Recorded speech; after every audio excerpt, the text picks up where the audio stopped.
In the heart of Mayfair, London, lays a memorial dedicated to all the animals that served and died alongside British and Allied forces in wars throughout time. And as the monument states, they had no choice. Millions of animals were put in dangerous situations by us humans because of conflicts created by us humans, and they lost their lives because of us humans. Today, on Armistice Day, we celebrate the forgotten army, the companions that were put in situations they couldn't comprehend. Animals in war. Throughout history, under the bombs and in the trenches, they were here with us. Animals have accompanied us in wars for centuries. They were used as part of colonization. Later on, over 16 million animals served in World War I, and it's the same for World War II.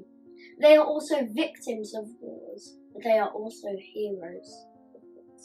From elephants moving rubble to dogs being medics and locating explosives, as well as canaries detecting carbon dioxide.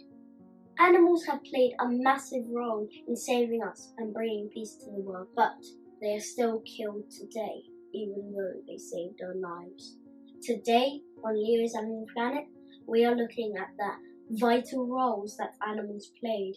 Now, we're going to be looking at one of the main roles, and this one is played by horses. Let's have a look at them.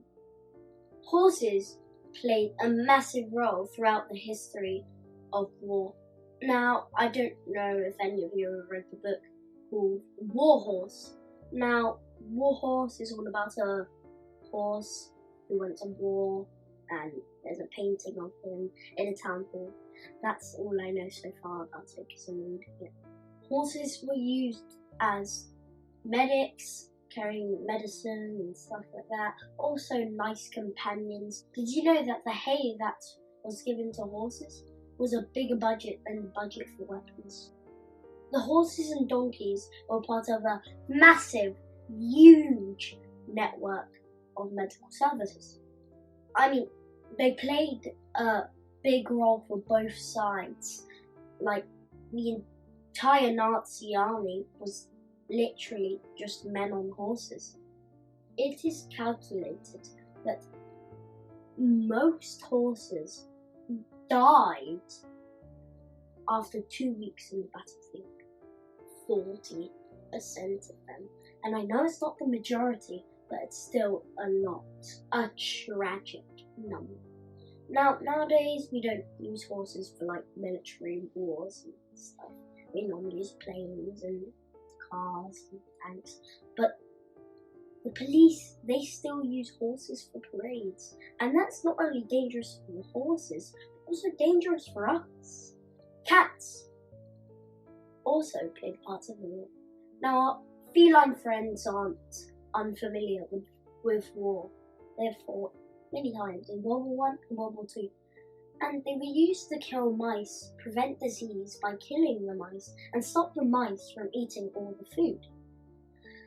And also, dogs also do this in trenches, but cats were the main ones. They also killed rats to stop disease, and the rats were eating up all the stock of that the military had while they were faring at sea. This photo up here is a photo of a cat called Togo, who was the mascot of the HMS Irresistible. Now let's talk about foxes. The Royal Air Force had a pet fox, and that's just not nice, really. There's not more I could say. We shouldn't have wild animals as pets. Now let's talk about elephants. Now, elephants were used to move rubble away from stuff like that, battlegrounds. And, I mean, I don't feel like they should have been used. No animal deserved to be used in war. I mean, war shouldn't even happen in the first place. But it's just not right using them, and they were taken away from zoos and their wild habitats. So it's just not nice, and a lot of them died, just like every other animal in the war. dogs. Dogs were on the side of the soldiers in World War One and World War Two. They were used to carry medicine and also just to be loyal and faithful and fun companions. Also, when the soldiers were in the trenches, they used the dogs to kill rats and stuff like that. And there were so many dogs used that they had a huge range of responsibilities. Medic dogs, pet dogs, sentry dogs, stuff like that.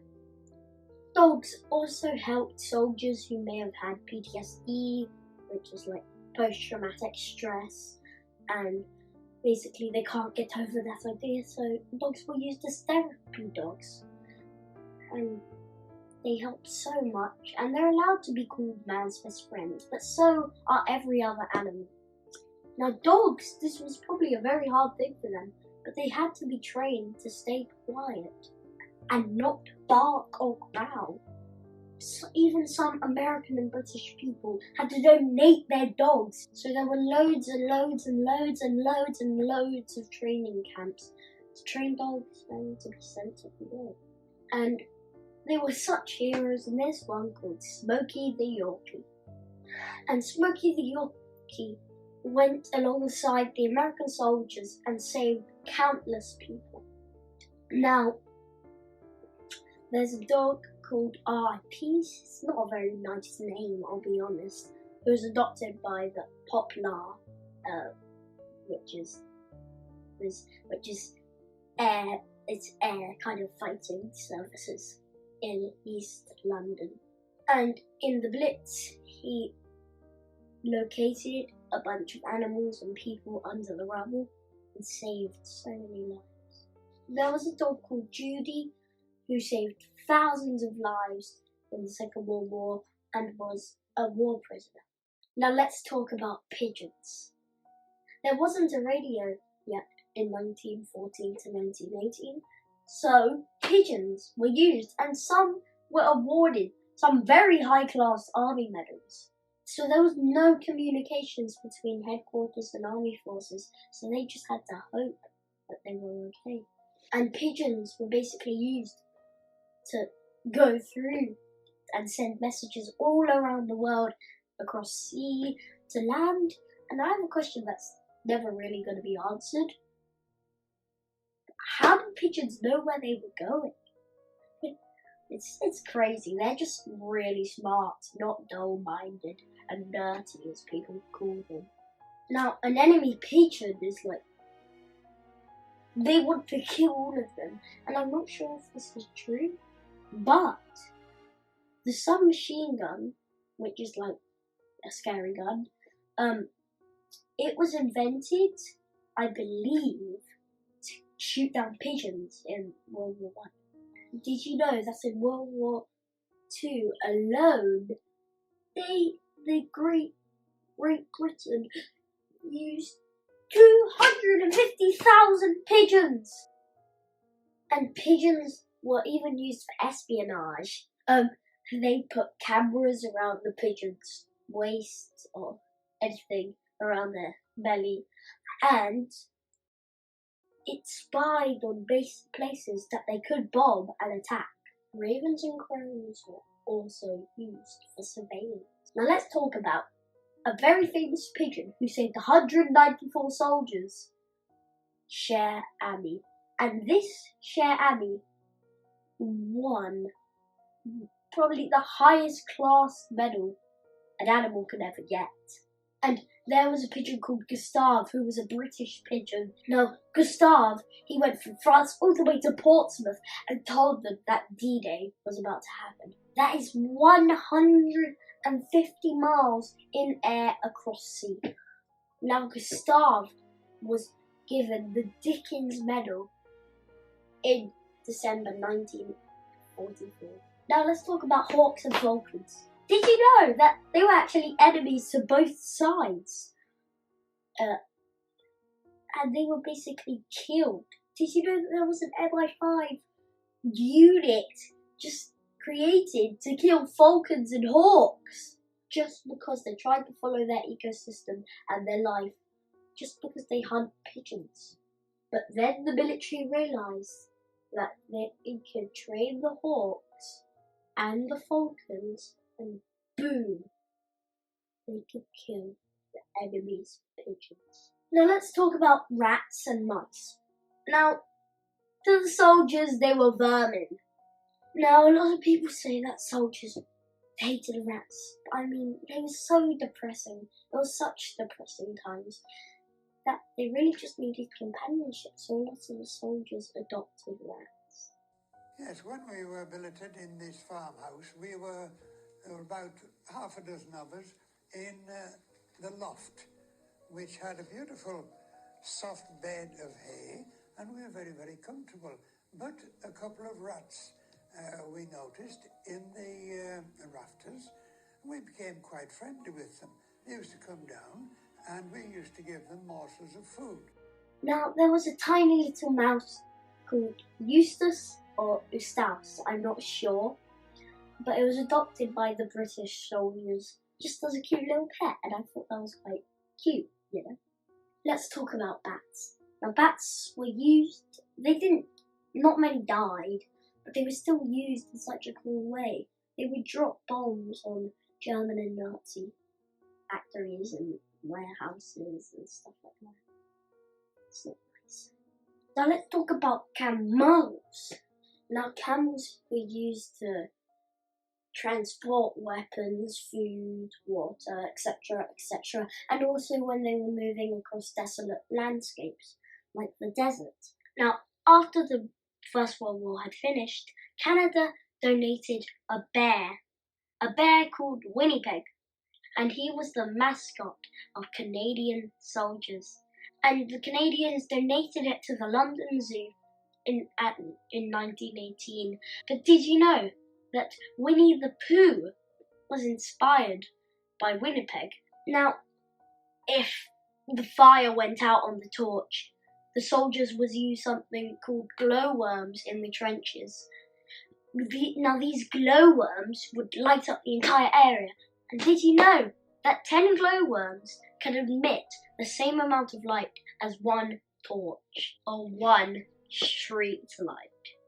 Now let's talk about Tirpitz the pig. Tirpitz the pig, he was originally on a German vessel in World War I, but when the German vessel sank, he didn't abandon the sheep, so he swam throughout the sea with the sheep, and he was found by the British, and the British took him in. And did you know that you can see some of his medals, Tirpitz medals, at the Imperial War Museum? Now, throughout history and warfare, animals were used and abused in every sort of horrific way. But really, they stayed strong and fought hard. They've saved so many lives. And it's not just in wars, it's outside of wars, post-wars. And post-war, they could have some soldiers who are facing post-traumatic stress, who are suffering from mental issues from what they've seen, and also just injuries, the injured, the wounded, honestly, and also some helped rebuild and clear the battlefields. The use of animals in warfare raises some significant animal rights questions. And so many animals sacrificed their lives before human soldiers. It was deeply exploitative. What we don't talk about is sometimes animals don't get use in wars, but they die from wars. And there are millions of animals dying from wars on this planet at this very moment. Missiles, noises from war are killing millions and millions and millions of birds and marine mammals. So peace is the answer. Why fight? This video is dedicated to the animals who have lost their lives in the course of human conflicts throughout history. May these hidden victims rest in peace.